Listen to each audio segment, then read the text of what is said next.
Next on the news. I just think we're living in a very challenging time for the church. Disrespecting religion. What's behind the growing number of attacks on churches in the U.S.? Remembering the victims, memorials grow in California after another mass shooting.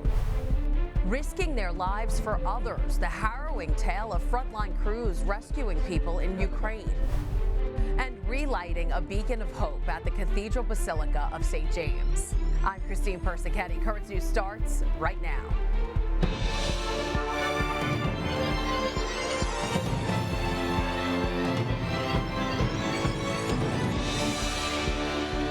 There have been nearly 300 attacks on Catholic churches in the U.S. in less than 3 years. A Catholic nonprofit started tracking the attacks after George Floyd's death in May of 2020 and found in most cases the motive behind the attacks wasn't material gain.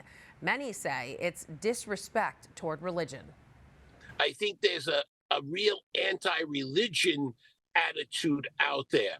Monsignor David Casada was the pastor at St. Athanasius Church in Bensonhurst in May of 2021 when the church's crucifix was smashed and their American flag burned. That morning when I woke up and saw the crucifix on the floor with the face of Jesus in the dirt, it was just horrific. According to the nonprofit Catholic Vote, that horrific attack is just one of nearly 280 attacks on Catholic churches in the U.S. since May of 2020. And it's one of about a dozen in the Diocese of Brooklyn during that time. Like in July of 2021, when 2 statues at Our Lady of Mercy in Forest Hills were destroyed. Or in October of 2022 at St. Mary's Nativity St. Anne Parish in Flushing, when a man was caught on camera defacing a statue of Mary and driving over the church's sign. And no one can forget May of last year when thieves stole the extremely valuable sacred tabernacle at St. Augustine Church in Park Slope and left consecrated Eucharist scattered all over the floor. But according to Catholic Vote, most cases involve destroying church property, not theft. And there's a lot of disrespect for the church, for the clergy, etc. And since the leak of the draft opinion overturning Roe v. Wade in May of last year, there's been a spate of attacks on churches, some 120 incidents, including vandalism at Guardian Angel Church in Brighton Beach. Phrases such as pro-choice and separation between church and state were scrawled in chalk on the exterior of the church. Father Sergei Emmanuel says he's not sure why his church was targeted, but says, we need to pray. We need to pray for another people who do this. Catholic Vote has found that only about 25% of the cases across the country have had an arrest made in connection to the attack. More classified documents have been found, this time from the home of Mike Pence. The papers dated back to Pence's tenure as the vice president. He came across the documents on January 16th, and they were given to the FBI. No word on what's in those documents. The former vice president searched his home and office after documents tied to Joe Biden were discovered. Sorrow and mourning continues in California. A third mass shooting has taken place all within 44 hours. A gunman killed 7 people and hurt 1 other person at 2 agricultural businesses on Monday. The suspect was arrested. No word on the motive. President Joe Biden wants action after this latest shooting. He wants Congress to pass a ban on assault weapons and high-capacity magazines. The legislation will make it so only people 21 years old and older can buy firearms. There's been 39 mass shootings this month, with California seeing a lot of devastation. Here's the timeline. On Saturday night, 10 people were killed after a gunman opened fire in Monterey Park. An 11th person died later on. On Monday, 1 person was killed and 7 others hurt after a shooting in Oakland. And on the same day, the shooting that killed 7 people at 2 agricultural businesses we just told you about. These horrific stories are motivating the administration to demand change. San Francisco Archbishop Salvatore Cordileone spoke about the violence. He said, quote, "The recent shootings in Monterey Park and now in Half Moon Bay remind us of how fragile human life is, but also how precious human life is. We must never take human life for granted. We must never take out our aggressions and our frustrations on others, especially in any form of violence." We're finding out more about the victims of Saturday night's Star Dance Studio shooting in Monterey Park. As Joy Benedict tells us, friends and family are remembering their lost loved ones. It was another night of heartbreak in Monterey Park as memorials grew and more families learned the devastating news. She always brightens up the room. Fonda Kwan is the niece of May May Nan, the first victim of Saturday night's shooting. She was shot in her car after leaving the Star Ballroom Dance Studio Saturday night. Seconds, just seconds. She, had she been a little bit earlier, maybe, she might not have run into him. But unfortunately, she was the first to run into him. Her dance instructor calls Nan the delight of his class. The first that comes to my mind is her smile. She would always smile. I don't even think I've ever seen her without a smile. Witnesses say the owner of the studio tried to stop the shooter when he entered the ballroom, but Ming Wei Ma was also killed, as was Valentino Alvaro. Family members say the 68-year-old father and grandfather loved to dance. Alvaro had recently retired from this condo building on the west side where he worked as an engineer. His family released a statement saying in part, "We wish we could all let him know that we will miss him for the rest of our days on this earth. We hope that he danced to his heart's content until the very end and hope that he is now dancing in heaven." And family members also confirmed that another of the 11 people killed was 62-year-old Nancy Liu. Her daughter says she spent the night dancing with her husband, but they were separated during the shooting. He was taken to the hospital, and she was found dead inside. And although nothing will bring back what was taken, these families say they find solace in knowing that none of their loved ones died alone. They passed away doing what they loved, and the last thing they did was doing what they love. With the people that they enjoyed dancing with for years and years. That alone is, comforting.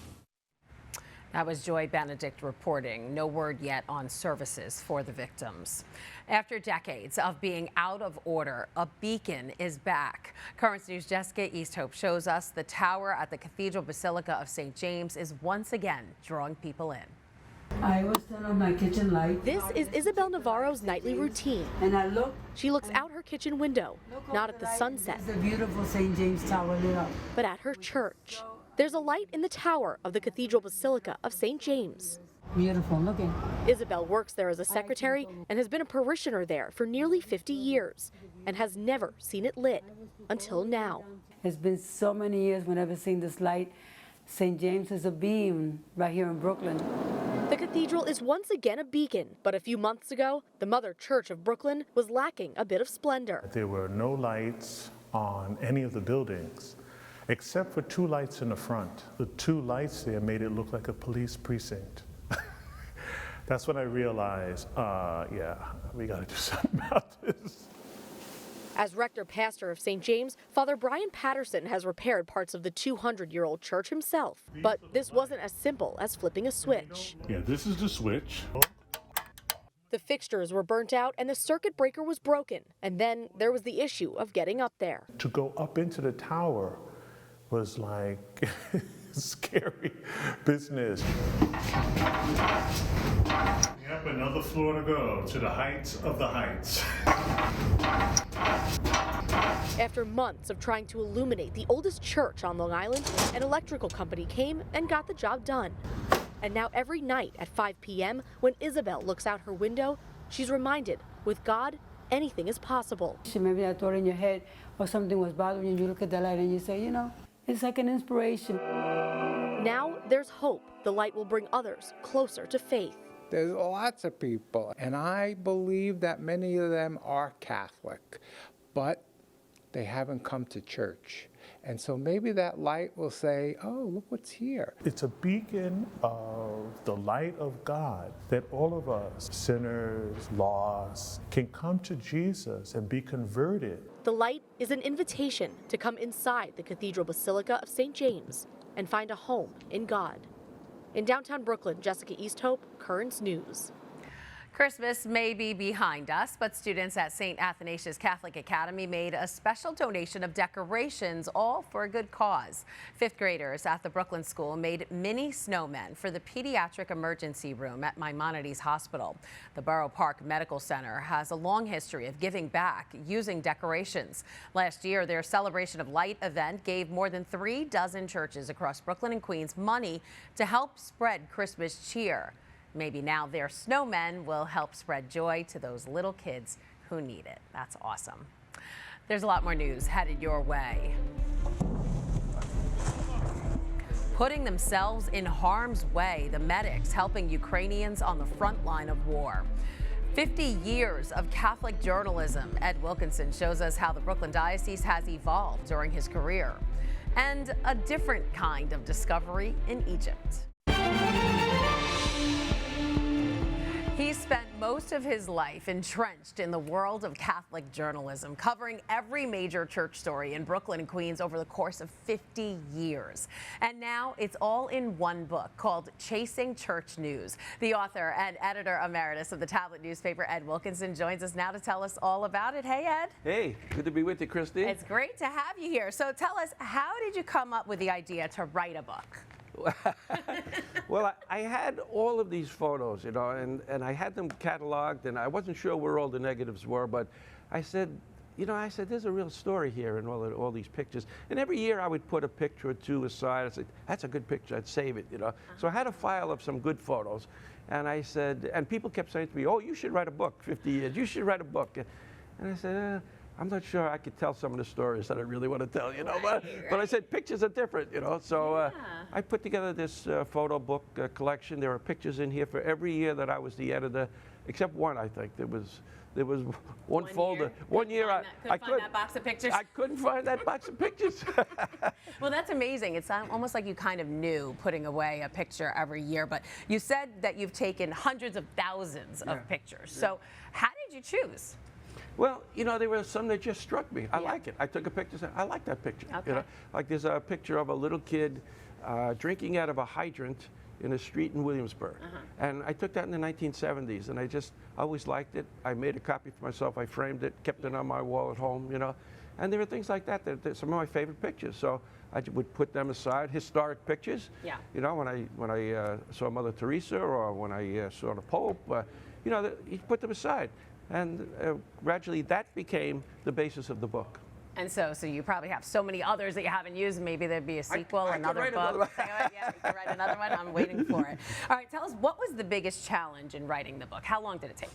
Well, when people ask me how long it took, I tell them 50 years. Well, that's true. But the biggest challenge was trying to find all the old negatives. Yeah. You know, what we did was we all took personal care of our own negatives, because we took black and white negatives, and we put them in an envelope, and I marked the year 1985, and I put that in my drawer, you know. And what happened after a while is, tablet moved a couple of times, and we didn't have storage space anymore. So they took all the negatives and all our files and put them in a factory. Okay. And I wasn't quite sure where they were. You know, nobody knew where they were. Yeah. I mean, it was really a detective hunt, and I went to one place. I went to finance, and I said, who do we pay for storage? And that's how I found them. Yeah, track it down. See, they're investigative journalism. Exactly. And it's funny you say negatives. If anybody's young, they're probably like, what are those? Yeah. You know, it really shows how, you know, covering a story has changed, how the church in the Diocese of Brooklyn has changed. Tell me about that. Oh, well, I mean, basically the biggest change in the church is the diversity. You know, there's so many different ethnic groups here. But the way we cover the news is so much different. And like I said, I started with an old box camera. It was a Yashica, and it was very cumbersome, and it shot these big negatives, you know, all black and white. And we shot black and white all the way until around the year 2000 when we moved, and they told us we weren't going to have a darkroom anymore. And they said, you have to switch to digital. And we said, oh my God, digital? How are we going to figure that out? And now we look back and we say, how did we ever do it with those black and whites? Right, and now people just use their little cell phones, right, and their beautiful pictures. So tell us, out of all of the pictures in this book, which one would you say is your favorite or has the best memories for you? They, everyone has a specific memory, but you know, the one I mentioned about the little kid drinking out of the hydrant is a special one. There's a picture of Mother Teresa that I took sitting at a banquet table, and I thought really captured her spirit. There's a great picture of Bishop Daley welcoming President George Bush to a convention. I happened to be right in good position, got a shot. But those are some of my favorites. So why should people get the book? Well, I think they should get the book because this is a snapshot of what the church was like for 50 years in the Diocese of Brooklyn and Queens. Wow. If you look at this, there's a lot of memories. I think they're going to get a lot of memories. There are a lot of historical pictures, a lot of pictures of our bishops, faces you're going to know. I think they're going to love it. All right, and guess what? I get the first signed copy. There you absolutely go. Get one. Right. Ed Wilkinson, editor emeritus of the Tablet. Thanks so much for being here, and be sure to get a copy of the book. Thank you, Christy. And right now, you can only get Ed's book through a special membership program happening at the Tablet. The tiered program allows you to do more than just subscribe to the Tablet newspaper and get the book. You can become an active participant in the Tablet's mission. For just $50, you'll not only get the paper sent straight to your mailbox, you can also gift a subscription to a friend, plus get access to the Tablet's online content and a quarterly newsletter, and get a commemorative drawstring bag and pin.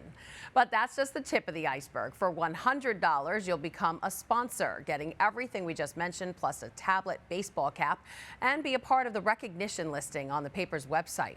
Spend $250 and you become a patron. And among the things added to your list of perks are 4 tickets to Tablet Appreciation Night at the Cyclone Stadium and free VIP access to certain diocesan events.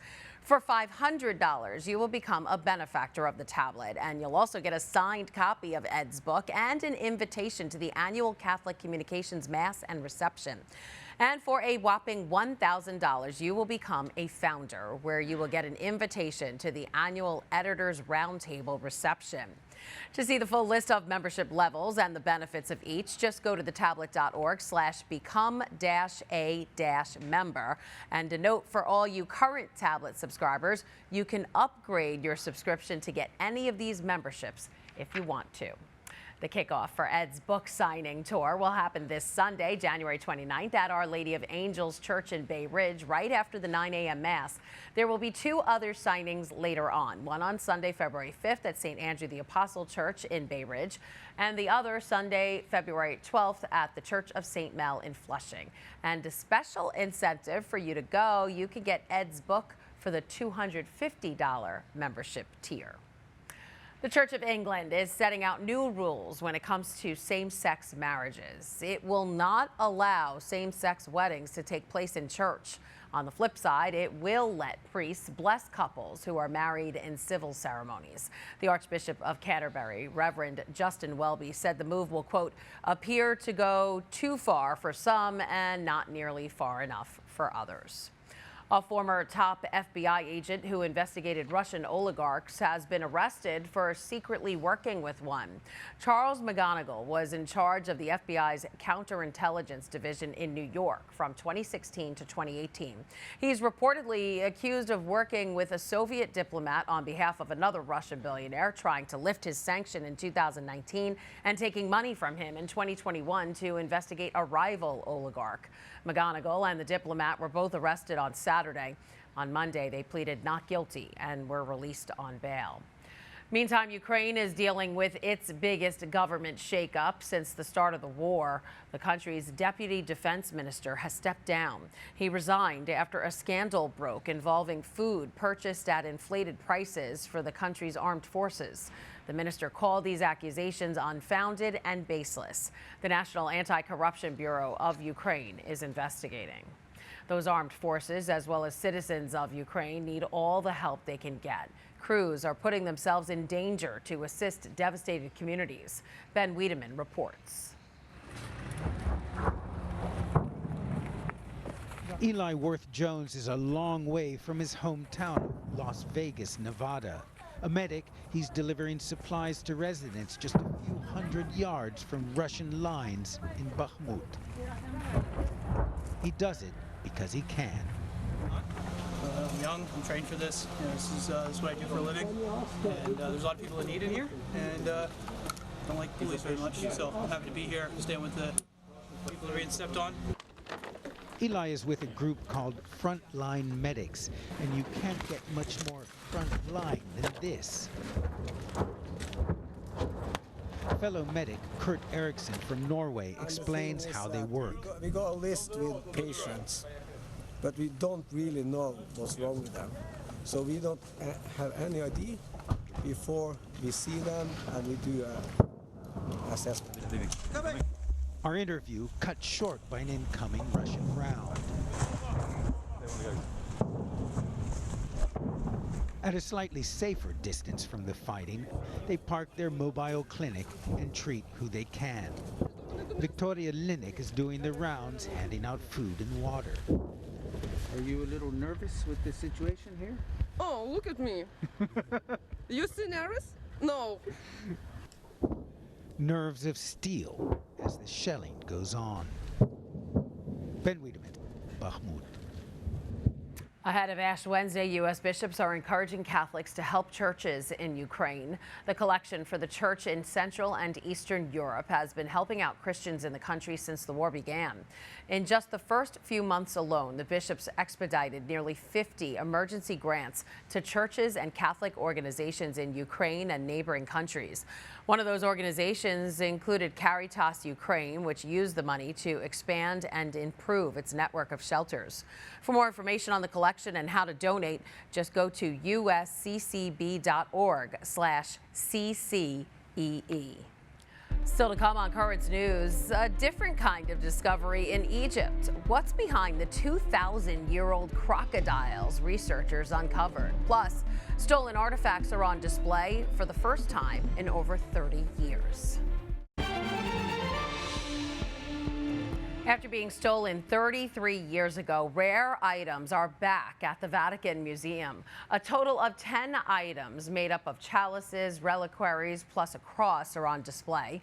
Police found the artifacts in 2020 before going through an extensive restoration. Not only do the items show devotion to Saint Galgano, but to the history of the Diocese of Siena. It is very important because it surely represents first and foremost an object of spiritual value for a local community that is the Diocese of Siena, that has a devotion to St. Galgano, among the great saints in the history of our Sienese church. You can check out these items for yourself. They'll be on display at the Vatican Museum until February 18th. Continuing with this theme of Indiana Jones-like discoveries, finding a tomb in Egypt is an archaeologist's dream. And one crew made a discovery of a lifetime, 2,000-year-old crocodiles. Andy Madison has more. Take a look at a fascinating and fairly freaky discovery by Spanish archaeologists. An undisturbed tomb containing 10 mummified crocodiles dating back to nearly 300 BC was discovered in southern Egypt in 2019. But archaeologists have just released their study of the find. And these amazing images. The small tomb contained 5 complete skeletons and 5 skulls from large crocodiles. They range in size from 6 to 11.5 feet, which the study says may have been used during rituals for the Egyptian god Sobek, the god of water and fertility, often depicted with a crocodile head. This discovery may also give us insights of ancient Egyptians' religion and offering of animals. Andy Madison, Currents News. If you aren't missing the snow yet, maybe this will change your mind. That is too funny. Franciscan friars take aim at each other with snowballs in the hill town of Assisi, Italy, dodging snow. And look at that, making snow angels. The friars bring all the fun. Who wouldn't want to join in? I said, I guess as long as I don't have to drive in the snow, I would play in the snow. And that is Currents News. I'm Christine Persichetti. Thank you for joining us because we are putting your faith in the news. Hope to see you again next time.